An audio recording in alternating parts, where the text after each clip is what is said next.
1977 California की jail में Lawrence बिटकर और रॉय नॉरिस नाम के दो आदमी पहली बार मिले। लॉरेंस को रॉबरी के जुर्म में पकड़ा था और रॉय को असॉल्ट के केस में। दोनों बहुत जल्दी दोस्त बन गए और दोस्त बनने के बाद उन्हें यह समझ आया कि वो दोनों एक ही तरीके से सोचने वाले लोग थे और एक ही तरह का इंटरेस्ट शेयर करते थे, और वो इंटरेस्ट था टीनेज लड़कियां। जैसे जैसे उनके दिन उस जेल में बीतते जा रहे थे, उनकी दोस्ती और गहरी होती जा रही थी। वो अब डिटेल में प्लान बनाने लगे थे कि वो कैसे लड़कियों को किडनैप करेंगे और फिर उन्हें टॉर्चर करेंगे। जब लॉरेंस के जेल से छूटने की डेट पास आ गई, तब उन दोनों ने डिसाइड किया कि दोनों जेल से निकलने के बाद अपने बनाए हुए प्लान्स को अंजाम देंगे। लॉरेंस जेल से रिहा हो गया और उसके रिहा होने के कुछ महीनों बाद रॉय भी जेल से छूट गया। रॉय जेल जाने से पहले एक इलेक्ट्रिशियन का काम कर रहा था और जेल से छूटने के बाद वो अपनी मॉम के साथ जाकर रहने लगा था और वापस इलेक्ट्रिशियन का काम करने लगा था। एक दिन अचानक से लॉरेंस एक वैन को लेकर रॉय के घर पहुंच गया और उसे याद दिलाने लगा कि उन्होंने जो प्लान्स जेल में बनाए थे वो अब एग्जीक्यूट करने का टाइम आ चुका है। ये प्लान्स क्या थे और उन दोनों ने मिलकर ऐसा कौन सा रोंगटे खड़े कर देने वाला क्राइम किया था, ये जानने से पहले थोड़ा दोनों की साइकोलॉजी समझते हैं। लॉरेंस के पैदा होते ही लॉरेंस की मॉम ने उसे अडॉप्शन के लिए एक ऑर्फनेज में दे दिया था। लॉरेंस बचपन से ही छोटे मोटे क्राइम्स करता रहता था और जब वो एक टीनेजर बना तब उसे एक कार चुराने के मामले में कैलिफोर्निया यूथ सेंटर भेज दिया गया। जब लॉरेंस 19 साल का हुआ तो उसे यूथ सेंटर से रिलीज किया गया। उसके बाद वो क्राइम की दुनिया में पूरी तरह डूब गया। असॉल्ट, चोरी, हेरा फेरी, यही सब करते हुए लॉरेंस अपनी जिंदगी जी रहा था।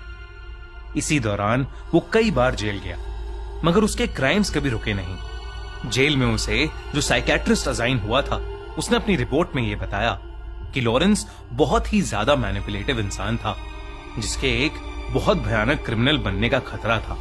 लॉरेंस को लंबी जेल तब हुई जब उसने एक सुपरमार्केट के एम्प्लॉय को चाकू से स्टैब कर दिया था और उस सुपरमार्केट में चोरी करने की कोशिश की थी। इसके बाद उसे कैलिफोर्निया मेंस कॉलोनी भेज दिया गया, जहां उसकी मुलाकात रॉय से हुई। रॉय के बचपन में भी उसके फैमिली मेंबर्स ने कभी उसे प्यार नहीं दिया। रॉय ने कभी चोरी चकारी नहीं की थी, लेकिन वो लड़कियों के साथ छेड़खानी करता रहता था। एक बार उसने एक लड़की का सर पत्थर से फोड़ डाला और रॉय को उसके लिए जेल हो गई। दोनों रॉय और लॉरेंस दिमागी रूप से डिस्टर्ब थे, जिसकी वजह से वो ये उल्टे सीधे क्राइम्स करते थे। लेकिन वो इतना बड़ा क्राइम करेंगे ये कभी किसी ने नहीं सोचा था। लॉरेंस वैन लेकर तैयार था ताकि दोनों मिलकर टीनेज लड़कियों का फायदा उठा सकें और उसके बाद उन्हें जान से मार सकें। उन दोनों ने अपनी उस वैन का नाम रखा था द मर्डर मैक। सब कुछ रेडी था, प्लान भी बिल्कुल तैयार था, मगर दोनों को पहले अपने प्लान को एक्सपेरिमेंट करके देखना था।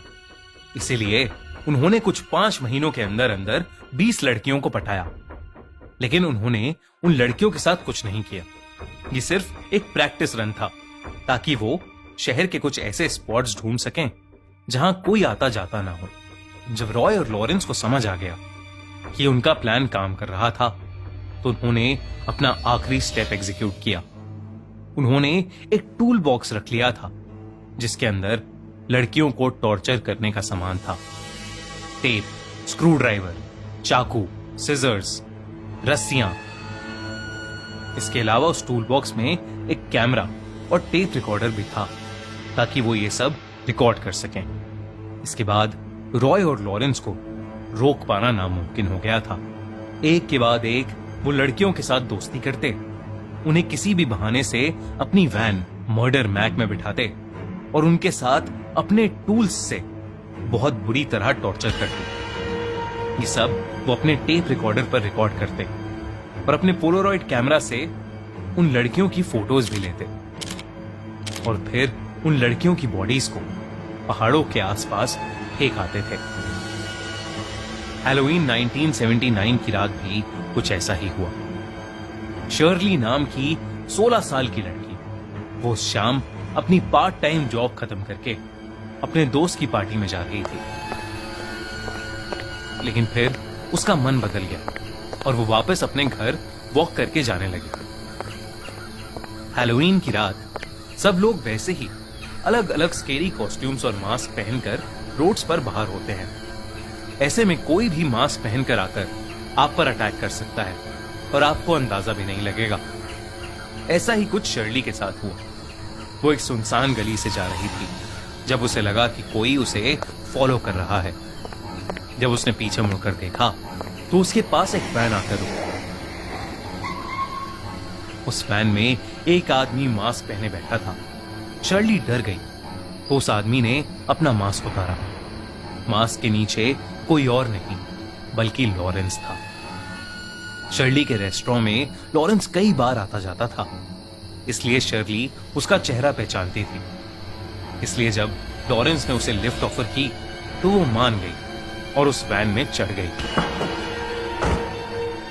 लॉरेंस और रॉय दोनों ने पहले तो उसके साथ खूब हंसी मजाक किया, लेकिन जैसे ही उसका घर आया रॉय ने गाड़ी मोड़ी और तब शर्ली को लगा कि कुछ गड़बड़ है।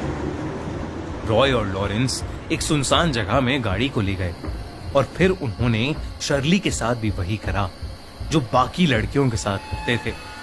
उन्होंने उसके साथ जोर जबरदस्ती की, शर्ली को बुरी तरह टॉर्चर किया और उसे मार डाला और फिर उसकी बॉडी को किसी घर के लॉन में फेंककर वहां से चले गए। रॉय अक्सर एक बार में ड्रिंक करने जाता था जहां एक आदमी उसका अच्छा दोस्त बन गया था। उस हैलोवीन की रात रॉय ने शराब के नशे में अपने उस दोस्त को अपने क्राइम्स के बारे में सब कुछ बता दिया। कैसे उसने लॉरेंस के साथ मिलकर उन मासूम लड़कियों की सीरियल किलिंग की थी। रॉय का दोस्त ये सब बातें सुनकर इतना घबरा गया कि उसने ये सब जाकर पुलिस को बता दिया। जब पुलिस को ये सब पता चला तो उन्हें कुछ समय पहले की एक कंप्लेंट याद आई जिसमें एक लड़की ने पुलिस को बताया था कि 2 आदमी वैन में आए थे और वो उसे छेड़ने लगे थे। और फिर जब पुलिस को शर्ली की बॉडी मिली तो उन्हें यकीन हो गया कि उसका मर्डर भी इन्हीं टूल बॉक्स किलर्स ने किया होगा। इसके बाद दोनों को फौरन ढूंढकर अरेस्ट कर लिया गया। लॉरेंस के अपार्टमेंट से कई लड़कियों के कपड़े, ज्वेलरी और उनका सामान बरामद हुआ। वो सारी लड़कियां मिसिंग थीं। पुलिस ने ये सब एविडेंस के तौर पर यूज किया। रॉय नॉरिस ने अपने जुर्म को कबूल कर लिया और वो लॉरेंस के खिलाफ टेस्टिफाई करने को भी तैयार हो गया, जिसकी वजह से उसकी फांसी की सजा को थोड़ा कम कर दिया गया। वहीं दूसरी तरफ लॉरेंस को अपने जुर्म का कोई गिल्ट या रिग्रेट नहीं था। कोर्ट केस चलते हुए वो हर समय बस हंसता रहता और अपने आप को एक सेलिब्रिटी समझता रहता। उसे कोर्ट ने डेथ पेनल्टी दी। जो इस केस का इन्वेस्टिगेटिंग ऑफिसर था उसने टेस्टिफाई किया था कि उसने आज तक लॉरेंस से ज्यादा ट्विस्टेड और घिनौना आदमी कभी नहीं देखा था।